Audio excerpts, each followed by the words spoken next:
할렐루야. 사랑하는 열린문교회 성도 여러분, 지난밤도 주님 주신 은혜와 평강 가운데 단잠 주무셨습니까?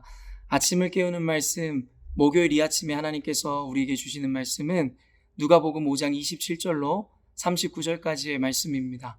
오늘도 살아계신 주님께서 주시는 생명의 말씀을 통해 여러분의 인생 가운데 온전한 성경적 삶의 기준을 세우시고 성경적 세계관으로 말미암아 하나님께 기쁨되는 삶, 하나님 앞에 온전한 것을 따르는 삶을 사셨으면 좋겠습니다.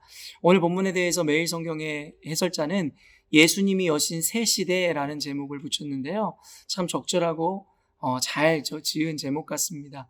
여러분도 아시다시피 예수님께서 이 땅에 오심으로 말미암아 율법을 완성시키셨습니다.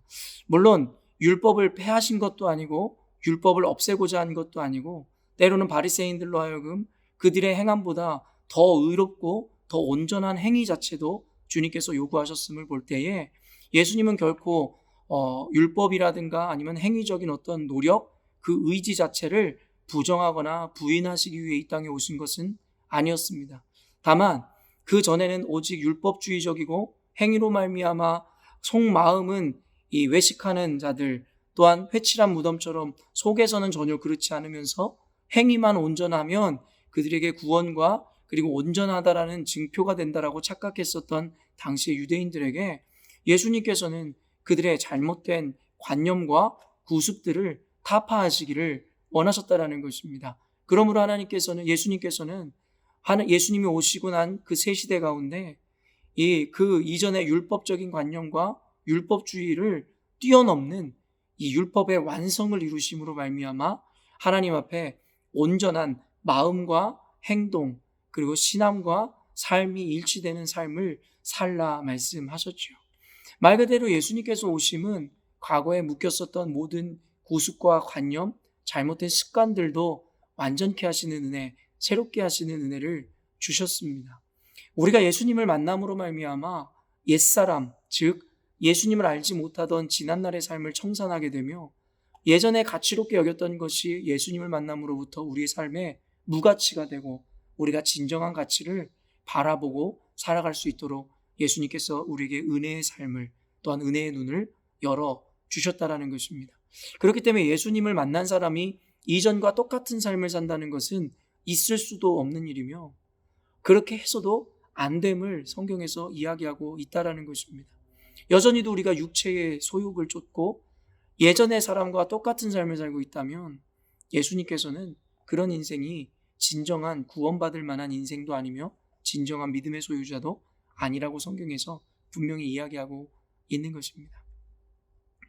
어떻게 보면 예수님을 만난다라는 것은 또한 끊임없는 새 시대, 또 시대가 주어지는 또 세상이 바뀌어지는 그 시대 가운데 결국에는 온전한 이 시대를 읽어낼 수 있는 자들이 돼야 된다라는 또 가르침과도 일맥이상통한다 저는 생각합니다. 언젠가도 이야기했지만 이 시대를 살아가는 교회의 사명은 무엇이냐면 본질은 훼손시키거나 잃어버리지 않은 채 시대를 담아내는 그릇이 되어야 된다라고 이야기했습니다. 시대를 무시하거나 단순히 이 새로운 것을 받아내지 못하는 세대와 교회는 결국에는 몰락의 길을 걸을 수밖에 없었음을 역사가 이야기합니다.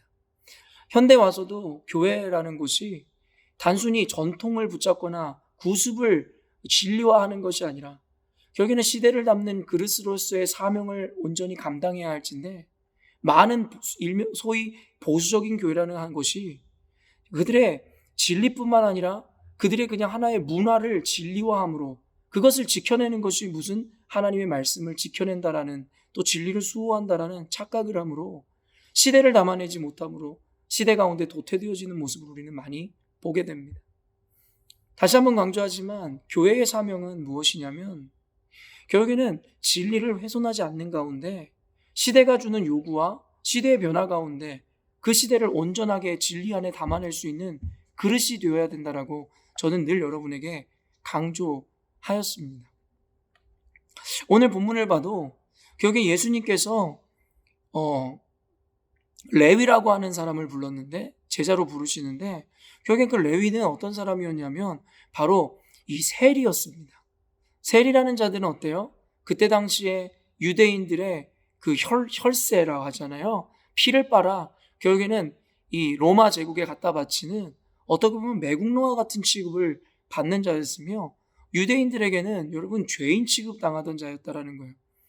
그랬더니 예수님이 그 죄인과 함께 앉아 식사를 하고 또한 그 죄인을 여러분 어떻게 해요? 제자로 부르시니 그 전에 이 구습과 그리고 옛 습관, 잘못된 전통에 매여있던 바리새인들과 서기관이 예수님과 그 제자들을 비방하기 시작하더라는 거예요. 어찌 세리와 같은 죄인과 함께 먹고 마시냐라는 것이죠. 그때 예수님께서 말씀하신 것은 가히 충격적일 수밖에 없었습니다. 31절 보면 예수께서 대답하여 이르시되 건강한 자에게는 의사가 쓸데없고 병든 자에게라야 쓸데있나니 내가 의인을 부르러 온 것이 아니오 죄인을 불러 회개시키러 왔노라. 그때 당시 유대인들이 갖고 있었던 생각은 무엇이에요? 죄인과는 상종도 하지 않는다라는 것이에요.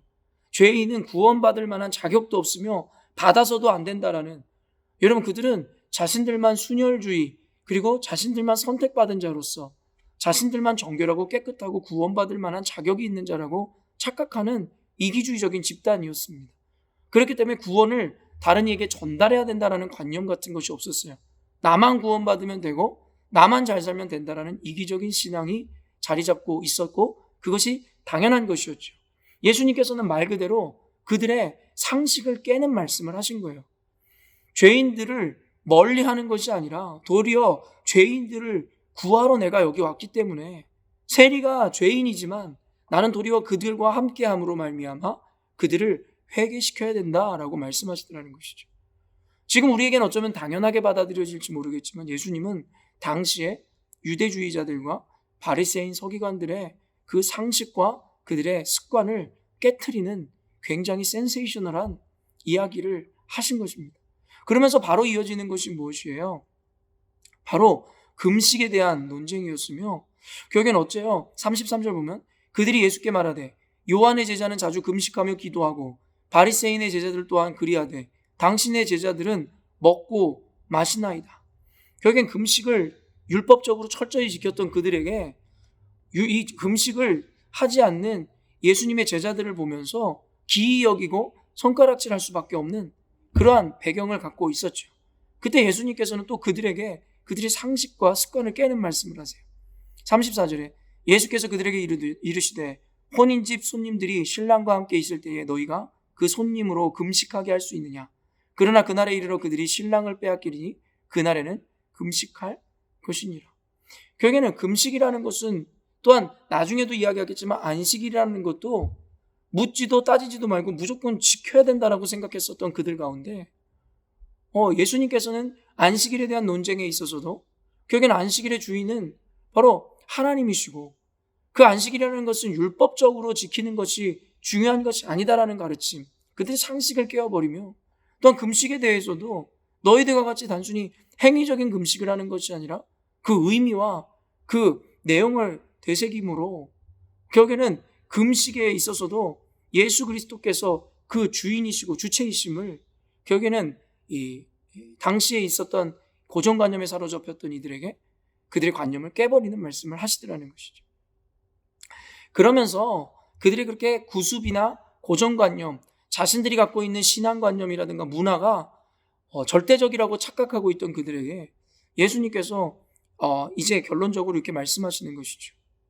또 비유하여 이르시되 새 옷에서 한 조각을 찢어 낡은 옷에 붙이는 자가 없나니 만일 그렇게 하면 새 옷을 찢을 뿐이요 때 새 옷에서 찢은 조각이 낡은 것에 어울리지 아니하리라. 여러분 이 말씀 보십시오. 얼마나 놀라운 비유입니까? 결국에는 여러분, 결국엔 낡은 옷이라는 것은 완전히 벗어버리고 새 옷을 입어야지, 낡은 옷에다가 어설프게 새 옷에서 조각을 찢어 붙인다고 하여도 결국엔 그로 말미암아 도리어 새 옷도 망치게 되고 결국엔 낡은 옷도 결국에는 아무 쓸모가 없이 된다라는 이야기를 하더라는 것이에요.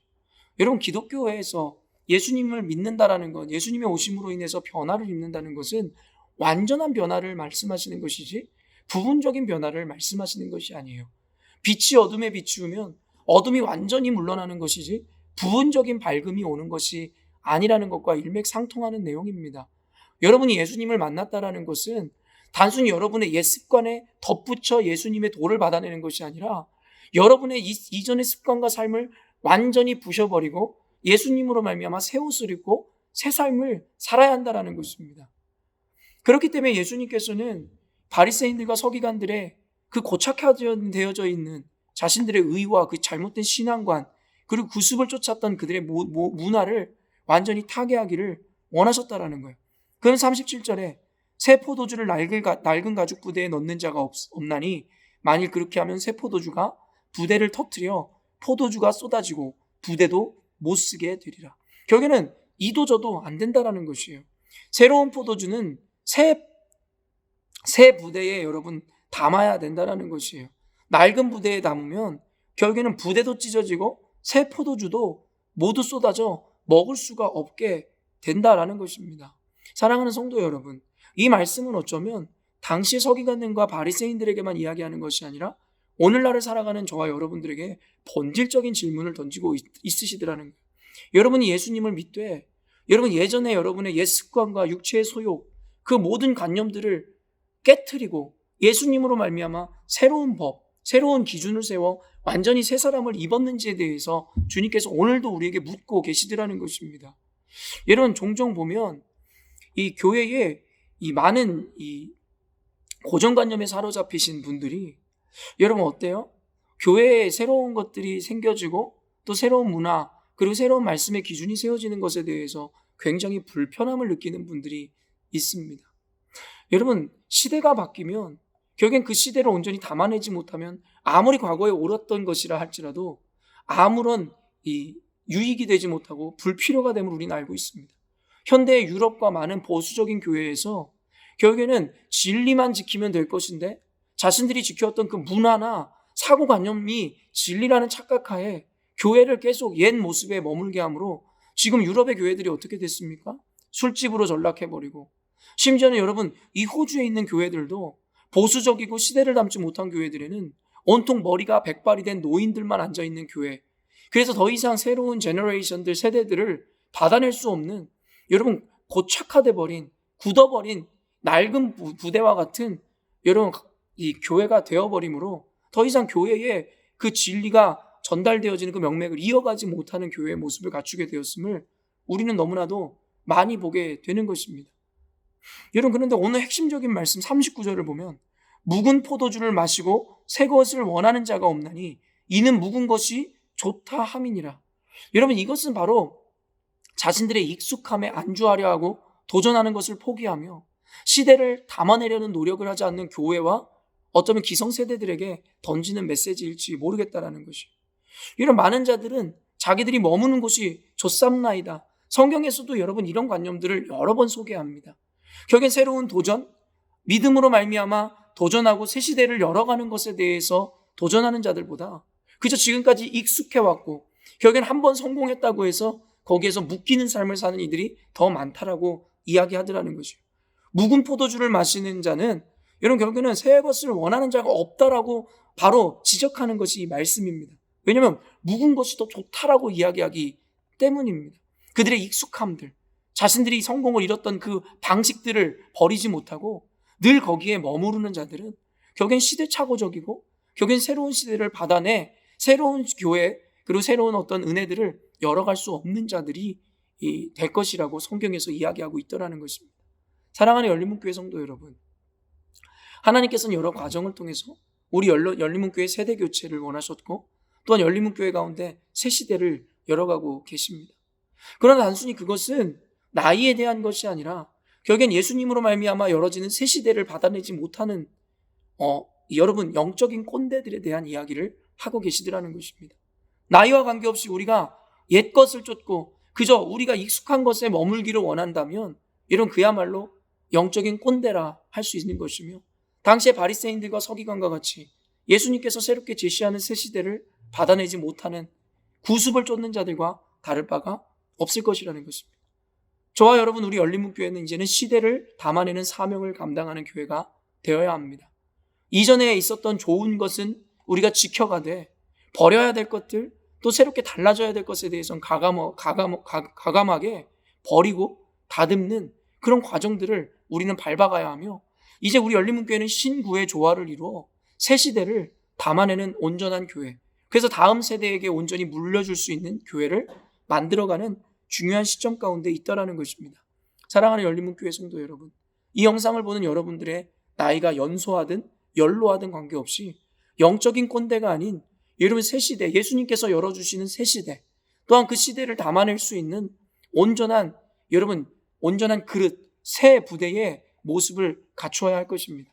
그때 주님께서 우리 열린문교회 가운데 새 사명을 부어주시고 이런 새로운 은혜들을 부어주심으로 다음 세대들에게 이 신앙과 유산, 영적인 유산을 전수해 줄 수 있는 온전한 교회를 만들어 갈 것입니다. 여러분, 변화를 두려워하지 마십시오. 변화를 두려워하고 주저하면 결국에는 우리는 몰락할 수밖에 없으며 역사의 뒤안길로 사라질 수밖에 없다는 것을 잊지 말아야 할 것입니다. 세상 끝날까지 우리 교회, 열린문교회가 하나님께 영광이 되어지고 새로운 세대들을 다 받아낼 수 있는 교회가 되기 위해서는 지금 저와 여러분의 사명이 중요합니다. 시대를 담아낼 수 있는 그릇, 새 수를 새 보대에 담아내려고 하는 노력, 단순히 내가 있는 곳을, 내가 지금 편안한 것을 지키려고 하기보다는 하나님 말씀을 의지해서 도전하는 삶을 살아가는 것이 굉장히 중요하다라고 성경은 이야기하는 것이죠. 믿음의 조상이었던 아브라함을 부르실 때에 너는 너의 본토 친척 아비집을 떠나 내가 내게 지시하는 땅으로 가라 라고 말씀하셨던 그 떠남의 축복을 허락하신 주님의 말씀을 기억하는 하루였으면 좋겠습니다. 그가 있었던 여러분 본토 친척 아비집, 그의 고향, 안정감의 상징이었고 그곳에 있으면 어떻게 보면 안정적인 삶, 관계, 모든 것이 보장되어 있을지 모르겠지만 주님께서 그에게 궁극적으로 원하셨던 것은 믿음의 여행이요, 믿음의 도전이었음을 우리가 잊지 않을 때 오늘도 이 영상을 보는 모든 그리스도인들 여러분들께서 여러분의 인생을 늘 하나님의 말씀 앞에 비추어 도전하는 삶, 주님 말씀을 의지함으로 그물을 내리는 삶을 살게 될 것입니다. 그리고 믿음으로 도전한 여러분의 인생은 하나님께서 어떻게 축복하시고 하나님이 여러분의 인생을 사용하시는지는 성경에서 이미 우리에게 모두 증거되어 있다 믿습니다. 예수님을 통해서 우리에게 주어진 새로운 시대, 또 앞으로 열어갈 그 성령의 인도하심을 통하여 주어지는 새로운 도전 앞에 여러분 더 이상 옛 것을 쫓지 마시고 또한 안정감을 추구하지 마시고 새로운 것을 믿음으로 받아내심으로 여러분 교회가 우리의 것이 아니라 우리 다음 세대를 위해 물려주어야 하는 유산으로서의 인식을 온전히 갖추게 될 줄로 믿습니다. 우리 열린문교회는 하나님 앞에 그렇게 시대를 담아내는 교회, 다음 세대에게 물려줄 유산을 준비하는 교회의 모습을 갖추어가게 될 것입니다. 그러므로 말미암아 하나님께 영광이 되어지고 여러분 인생 가운데 진정한 하나님의 축복과 형통을 누리는 삶을 사셨으면 좋겠습니다. 함께 기도하겠습니다. 하나님 아버지 감사합니다. 역사를 보아도 많은 위인들은 시대의 요구가 아닌 하나님 새 시대에 다가올 것을 미리 보는 안목을 가지고 있었으며 또한 그 안목을 가질 뿐만 아니라 실질적으로 도전하고 나아갈 때에 그들에게 이전 세대는 경험하지 못했던 놀라운 발전들을 허락하였음을 우리는 봅니다. 단순히 세속적인 관념도 그러할진데 이 믿음이라는 것은 더욱더 그러한 줄로 믿습니다. 단순히 우리의 안정감을 취하거나 예전에 하나님 당연하게 여겼었던 그러한 당연함을 쫓는 것이 아니라 시대를 담아내는, 또한 그 시대를 담아낼 때에 믿음으로 말미암아 내 삶의 지난 경험이 안정감이 아닌 하나님의 말씀이 안정감이 되어 도전하는 삶을 살 때 주님께서는 우리 교회를, 또한 우리들의 삶을 사용하셔서 위대한 시대의 사명을 이끄는 선구자, 리더의 사명을 감당하는 교회 되게 하실 줄로 믿습니다. 하나님, 오늘도 이 영상을 보는 귀 있는 모든 자가 오늘 말씀을 온전케 해석하고 인생 가운데 적용했을 줄로 믿습니다. 성령께서 오늘 말씀을 통하여 그들의 인생 가운데도 적용하게 하시고 교회의 사명 가운데도 적용하게 하심으로 고착화되어 고인물이 되어 썩는 것이 아니라 흘려보내는 물, 다음 세대에게 교회를, 그리고 신앙의 유산을 전달하는 교회 될 수 있도록 주님 도와 주시옵소서. 하나님, 좋은 것은 유지하되 결국에는 새로운 시대의 변화를 결국에는 온전히 받아내는 교회, 우리들의 인생 되게 하여 주시옵소서. 주께서 그러한 지혜를 주시고 그에 따른 순종이 있게 하시며 또한 그로 인한 축복이 주어지는 우리의 삶이 되게 하여 주시옵소서. 감사드리며 예수님의 이름으로 기도합니다. 아멘. 사랑하는 열린문교회 성도 여러분, 오늘도 주님께서 새 시대를 열어주시고 새 날을 우리 가운데 허락하셨습니다. 오늘도 이 하루를 살아갈 때에 하나님께서 주시는 도전 앞에 담대히 순종하시고 믿음으로 하나님과 동행하심으로 하나님께 영광이며 또한 여러분의 인생은 귀히 쓰임받는 도구의 삶을 살아내셨으면 좋겠습니다. 아침을 깨우는 말씀은 내일 아침에 또 만나도록 하겠습니다.